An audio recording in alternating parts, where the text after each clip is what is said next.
एक गांव में एक बूढ़ा कमजोर आदमी रहता था। वह बहुत कमजोर था। उसका एक बेटा था जो शहर में नौकरी करता था और अपनी बीवी बच्चों समेत शहर में ही रहता था।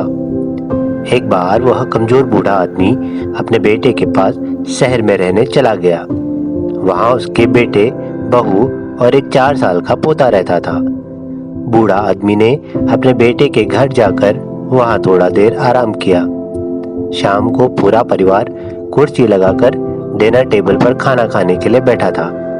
वह बूढ़ा आदमी भी उनके साथ खाना खाने बैठे थे, लेकिन बुढ़ापे में उनके कांपते हुए हाथों की वजह से खाना खाने में मुश्किल हो रहा था।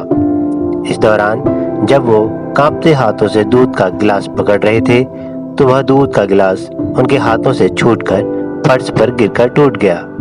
यह देखकर बूढ़े आदमी के बेटे और बहू को बहुत गुस्सा आया। बेटे ने झल्लाकर कहा कि पिताजी को हमारे साथ बड़ी मेज पर बैठकर खाने की आदत ही नहीं है। ऐसा बोलकर बूढ़े आदमी को उनके बेटे ने सामने के एक कोने में एक छोटी सी मेज लगाई और उनको वहां पर ही खाना खाने के लिए दे दिया, जबकि परिवार के बाकी लोगों ने रात का खाना साथ में ही खाकर भोजन का आनंद लिया। क्योंकि बूढ़े पिता ने एक गिलास तोड़ा था, इसलिए बूढ़े आदमी को उनके बेटे ने उनका खाना लकड़ी के कटोरे में दे दिया था, जो बूढ़े आदमी को बिल्कुल भी अच्छा नहीं लगा। जब परिवार वालों ने उन पर नजर डाली, तब खाना खाते वक्त उनकी आंखों में आंसू साफ दिखाई दे रहे थे। बुजुर्ग आदमी का 4 साल का पोता यह सब खामोशी से देख रहा था। फिर अगली सुबह बूढ़े आदमी के बेटे ने अपने 4 साल के बच्चे को देखा कि उसका बेटा बाहर बगीचे में कुछ लकड़ियों को इकट्ठा करके उनके साथ खेल रहा है। बच्चे के पिता ने बच्चे से प्यार से पूछा, तुम ये क्या बना रहे हो? छोटे बच्चे ने जवाब दिया, जब मैं बड़ा हो जाऊंगा तो मैं आपको और माँ को खिलाने के लिए एक छोटी लकड़ी की कटोरी बना रहा हूँ। 4 साल का मासूम बच्चा मुस्कुराया और काम पर वापस लग गया।